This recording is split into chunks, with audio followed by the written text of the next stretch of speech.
കാത്തിരിപ്പിൻ്റെ ഒരു കാലഘട്ടമാണല്ലോ ഈ നോമ്പുകാലം. തിരുസഭയുടെ മൂന്നാം പ്രമാണം നമ്മോട് ആവശ്യപ്പെടുന്നത് വിലക്കപ്പെട്ട ഭക്ഷണ സാധനങ്ങൾ ഉപേക്ഷിക്കുവാനാണ്. ഈ നോമ്പുകാലം നമ്മോട് ആവശ്യപ്പെടുന്നത് വിലക്കപ്പെട്ട ഭക്ഷണത്തിനുപരിയായി നമ്മുടെ ഇഷ്ടാഹാരം കൂടി വർജിക്കുവാനാണ്. മാംസാഹാരം കഴിക്കാത്തവരാണ് ഇവിടെ എന്ത് ചെയ്യുമെന്ന് പലർക്കും തോന്നാം. വർജിക്കുക എന്ന് പറഞ്ഞാൽ അത് മാംസാഹാരം മാത്രമല്ല, അതൊരു രീതി മാത്രമാണ്.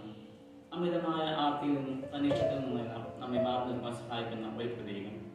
ജീവിതത്തിലെ പാപ സാഹചര്യങ്ങളെയും ദുശ്ശീലങ്ങളെയും വർജ്യത്തോടൊപ്പം ഉപേക്ഷിക്കാൻ സാധിച്ചാൽ അത്രയും ഫലപ്രദമാകും ഈ നോമ്പുകാലം.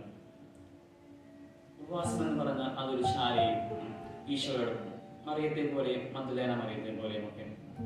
അതുകൊണ്ട് അറിയാതെ കഴിച്ചുപോയ മാംസാഹാരത്തിന്റെ കുറ്റബോധത്തിൽ മുങ്ങിച്ചാകാതെ ഉപേക്ഷിക്കുവാൻ തീരുമാനിച്ച പാപ സാഹചര്യങ്ങൾ വീണ്ടും ചെയ്തതിനെ കുറിച്ച് ഓർത്ത് അതീവ ദുഃഖിതരാം. ഉപവാസത്തിന്റെയും പ്രാർത്ഥനയുടെയും പശ്ചാത്താപത്തിന്റെയും ഉപപ്രവർത്തികളുടെയും ദിനങ്ങളിലൂടെയും പുതുജീവന്റെ നാളെ കാത്തിരിക്കുവാൻ ഈ നോമ്പുകാലം നമ്മെ ക്ഷണിക്കുന്നു. ദൈവം നിങ്ങളോട്